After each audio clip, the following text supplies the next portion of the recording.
So wakati ambapo watu wanaogopa kuibiwa nyeti zao, ndipo pale muda ambao Dogo Paten ameamua kuonesha licha yake hadharani kabisa, kitu ambacho kinaendelea kwenye mitandao ya kijamii kinamhusisha Dogo Paten.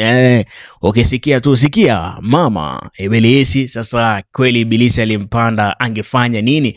Bwana, kumekuwa na video ambayo inasambaa zaidi kwenye mitandao ya kijamii kwa kile ambacho Dogo Paten ameweza kukifanya, na pia video clip ambayo inaonyesha kabisa ni kama vile connection, by the way, akiwa anaongea video call pamoja na mpenzi wake ambaye anampenda na anamthamini sana. So kitu ambacho kimetokea ni kwamba connection yake imeweza kutrend. Watu wanajiuliza imekwaje kaje na stories imekwaje. Nimekuletea full update na taarifa zote ambazo zinamhusu Dogo Paten pamoja na mpenzi wake, na ilikuwaje kwaje ni video zikatrend kwenye mitandao ya kijamii. Sababu hii hapa, kuna kusema wamegombana ama vipi. Dogo Paten anafunguka moja kwa moja, na pia mpenzi wake na Dogo Paten ataeleza chanzo kikubwa cha kuweza kusambaza ile video ilikuwa ni nini, kwa maana akizingua tu kutoa pesa ama imekwaje.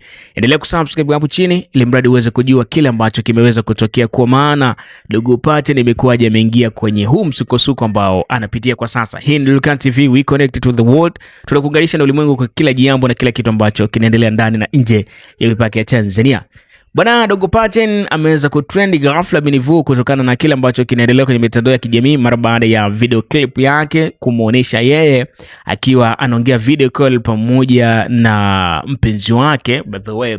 Sasa kilichokuja kutokea ni kwamba mpenzi wake aliweza kufanya screen recording na akarekodi mazungumzo yote yalikuwa yanaendelea, akarekodi siri zote zilizokuwa zinaendelea. Sasa inaonekana kwenye yale mazungumzo kulikuwa na yale mazungumzo ya kihisia, mazungumzo ya kimapenzi kati ya Dogo Paten pamoja na mpenzi wake. So by the way, inaonekana kabisa rasmi mpenzi wake na Dogo Paten aliweza kuomba kuweza kuona mambo ya faragha ya kikubwa zaidi. Paten hakuwa na baya wakati ambapo watu wengine nani zao zinapotea kabisa, mtu kishikwa tu bega zinapotea, lakini yeye aliamua kuweza kuweka wazi kabisa kwa mpenzi wake kuonekana kile kitu ambacho kilitakiwa kisionekane. Na kibaya zaidi ni kwamba mpenzi wake alikuwa anafanya screen recording, so tukio lote ambalo Paten ameanza kuonesha, by the way, sauti zinasikika, zote zimesikika na zimeweza kuonekana moja kwa moja kwa ile video ambayo ni screen recording.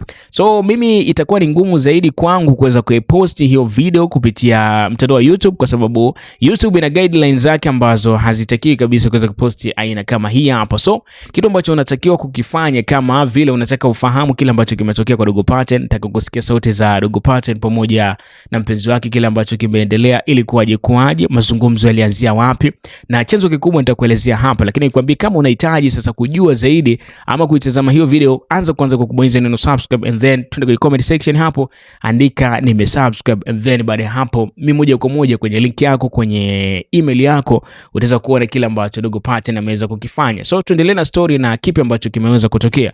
Mpenzi wake na Dogo Paten aliweza kufanya maksudi kabisa kuweza kufanya screen recording ile video na video call ambayo ilikuwa inaendelea kwa lengo la kumkomesha Dogo Paten pale ambapo wataweza kugombana. Kama tu ikitokea wakaweza kugombana ama wakaingia faragha wakaanza kuzungumza mambo ambayo ni tofauti, kwa maana alifanya vile ili kumfanya Paten awe chini ya control yake. Chochote ambacho anakitaka basi Paten aweze kukitimiza. So Paten bana, inasemekana ameweza kumzingua bidada, na bidada akamwambia mimi nataka kitu fulani, lakini Paten alimkazia kinoma. So alivyoona anakaziwa hicho kitu ambacho anakihitaji, akaamua moja kwa moja kabisa kuweza kublock na kuweza kupost video kwa kushare kwa watu, ili mradi tu Paten aweze kudhalilika, kwa sababu tayari alimnyima kile kitu ambacho alikuwa anakihitaji. Kwa hiyo tuseme kwamba bidada aliamua kutunza hii video kwa lengo maalum kabisa. Lengo lenyewe ni kuonesha kwamba kama Paten hataweza kutimiza vile ambavyo anavitaka, vigezo na masharti, kila kitu ambacho anakihitaji, basi aweze kuvujisha hii video ili mradi iwe fundisho kwake, kwa maana hichi kitu ambacho bidada atakihitaji basi aweze kumpatia. Kauli ya Dogo Paten hadi sasa hivi bado haijatoka rasmi kuzungumza kwa kina zaidi kwamba hiki ambacho kimetokea kuna nini, mkanganyiko ambao upo hapa katikati, na vipi ataweza kuchukua reaction mara baada ya bidada kuweza kufanya ile tukio, na vipi kuhusiana na familia yake, mashabiki zake, atakuja kuambia nini. By the way, ukiwa msanii, masuala kama haya ni ya kawaida sana ku trend, I don't know connection, I don't know what, na watu wanaendelea kuishi vipi kutokana na umri wa Dogo Paten. Tukumbuke amemaliza shule hivi karibuni. So hichi kitendo kinachotokea inaonekana inakuwa so sana na inakuwa mbali sana na kile ambacho kipo, kwa maana hizi story ambazo zipo kwenye mitandao ya kijamii zinazomhusisha Dogo Paten zinamharibia sifa kwa mashabiki pamoja na wasanii wake hiki ambacho kimetokea. So nikwambia tu, kama unataka uifahamu hiyo video, uione, uitazame, uone kama kile kitu kilichotokea, twende kwenye comment section hapo. Lakini kabla hujaenda kwenye comment section, wewe bonyeza neno subscribe, alafu nenda kwenye comment section hapo, andika nimesubscribe, basi moja kwa moja kupitia link yako, email yako, nitakutumia hiyo video na utaweza kutazama kile ambacho kimeendelea. So subscribe YouTube channel kwa ajili ya update nyingi zaidi. Kile ambacho Dogo Paten atakuja kujibu, mimi nitakuletea hapa update mapema sana. See you next time. Hii hapa Lilcat TV, we connected to the world.